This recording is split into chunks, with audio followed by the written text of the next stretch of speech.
Good morning. Welcome to Morning Java on your Thursday. I'm Matt Grubba alongside Dale Lolley. We're here to talk about all things sports, and we're going to start off not on either of our beats, but the biggest story right now, of course, is the Penguins getting ready to play the Capitals in their second round series.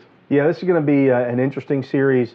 You've been asked a couple of times, who would you have rathered the Penguins to play in the second round of the playoffs? And if you want to see the best games, this was the series that you wanted to see. The Penguins are a much better team than Columbus. I don't know that they're much better than Washington. I think this is a much more even series. Obviously, Washington wasn't as good this year as they have been in the past couple of years when they won the President's Cup, but they still won the division.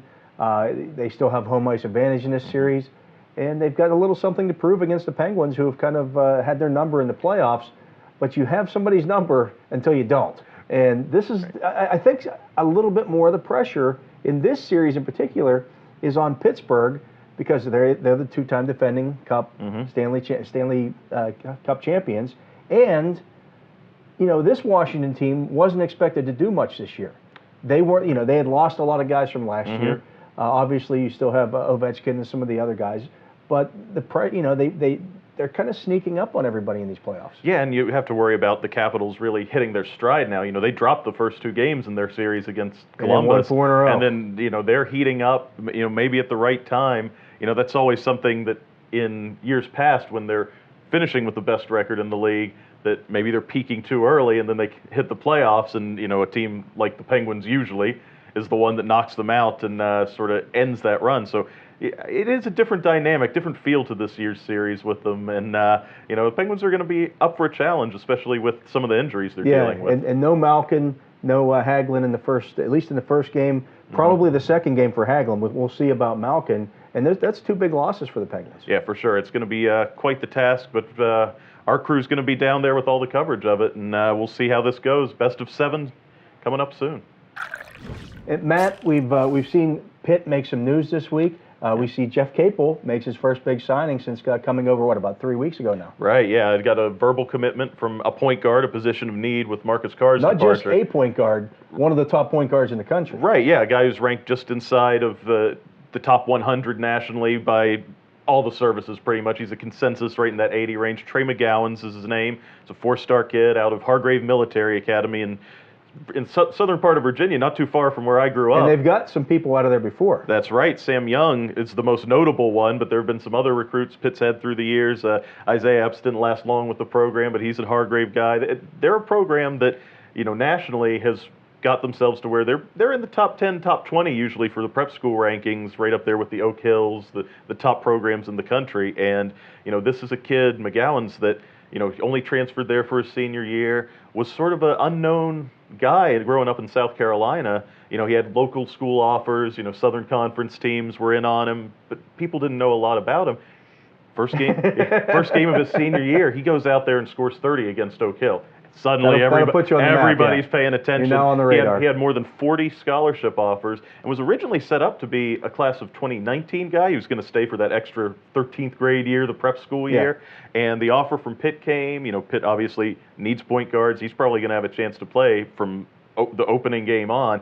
And he decided, you know what, I'm going to finish my 12th grade year, head straight to college, and the Panthers are going to be better off for it. Now, had he originally committed to Clemson, I think? He had, that was where he was leaning. He also, like, as I mentioned, he had over 40 offers. Jamie Dixon had offered him at TCU.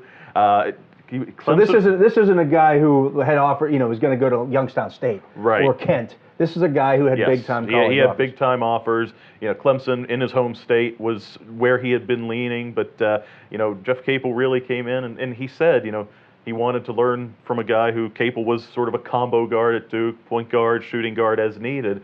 And he sees himself, I think, as that same kind of player and wants to learn from a guy who's played at the highest level. And here it is.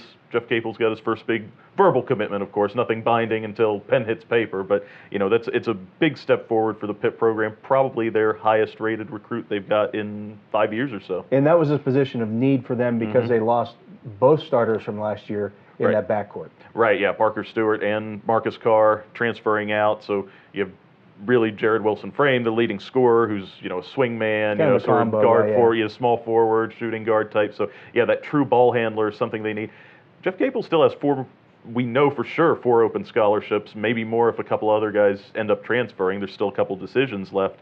So, I mean, he's probably going to want another point guard at least out of this. He needs some post players. So the mission is just getting started for him. You know, he spent last week doing the New York circuit, going up there to recruit. I mean, he is hard at work right now, and there's no off season when you're coming in with a new program. Dale, for NFL teams, it's almost Christmas time to open up your presents, see what you've got for the new year. The draft starts Thursday night, 3 days, Tonight? and tonight, yeah, it's. We know exactly when that's going to be played. Yeah, exactly. No TBDs like the Penguins schedule, but yeah, first round tonight, and then 2 rounds Friday, the rest of it on Saturday. What are your expectations for the first round? Steelers picking late, like usual. You know, I see a lot of people now mocking Leighton Vander Esch to the Steelers. Mm-hmm. Leighton Vander Esch isn't going to last to the Steelers. That's a pipe dream. I just don't see it happening. Guys who are 6'4" and almost 260 pounds who run 40 in the 4.5s do not last to the 28th pick in the draft. I know there's some issues out there. Some people are talking about his neck. The Steelers haven't flagged him on a neck injury. The Steelers are not the only team that haven't flagged him on his neck injury. I expect him to go to the Dallas Cowboys.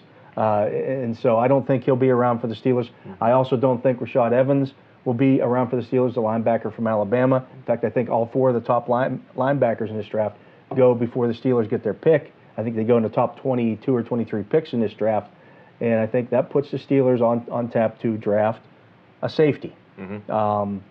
Then you start looking at the safeties. Obviously, the top 2 guys aren't going to be there. So I think the Steelers are going to go for the 3rd best safety. And I think that is the kid from Stanford, Reed. So that's who I have them picking. You see it on Chris Carter and I's mock draft. If you check out the site today, it's up. That's our final mock drafts. Of course, Carter has them taking Rashaan Evans, him lasting to the Steelers with that pick. Maybe a little bit of wishful thinking for Mr. Carter. Yeah. I think it's Justin Reed. Yeah, and when you talk about guys like Vander Esch, the thing to always remember with the draft is all it takes is one team to really love a guy and take him off the board. That being said, I didn't think T.J. Watt would last to the Steelers last year. That's true. But that was a deeper draft at that position. There were 5 or 6, true outside linebackers, kind of edge guys, who you looked at and you said, okay, I could see those guys going in any order.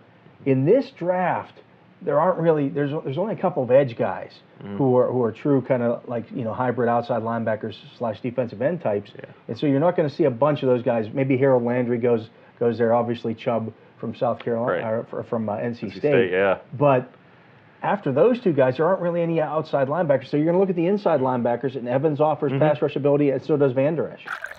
Now, everybody, your projections, just about everybody you see looking at what the Steelers are going to do there, is there any chance at all that somebody drops it, maybe not a safety, not an edge rusher, that would be so compelling the Steelers have to go out of that position? A quarterback will be the only position where I see that happening, and I just don't see any of those guys falling to 28. If Lamar Jackson fell to them, they would take Lamar Jackson. I know that would drive some people crazy, but he's been the most dynamic football player in college football the last 2 years. He doesn't have to play right away. I will say this. Adam Crowley from ESPN 970 called me the other night, or texted me the other night. He was doing a ESPN mock draft for the nation. They were doing with all their ESPN affiliates. And he texted me a list of the guys who had already been taken. He says, who would you take remaining here? He says, Evans and Vander Esch and all those guys are gone. And then I started looking at it, and Reed was gone. And the safeties were gone too, and I started looking. Well, who didn't go? And it's Josh Allen. Oh, I'm like, well, wow, you got to take Josh Allen. That really is a bit of a dream. I think there is no way that's going to happen. But again, that's why nobody really knows about this draft. When you see people doing the mock drafts, I have no idea about these mock drafts.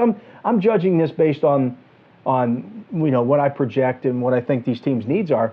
And you read things and you hear things when you're at different places. But you're guessing, and the teams are guessing. Yeah. The Steelers on Wednesday will sit down and do 10 to 15 different mock drafts just to play out the scenarios. And then when you start mixing in the trades and everything else that happens, it blows the whole thing up. Yep. So starting tonight, teams are on the clock.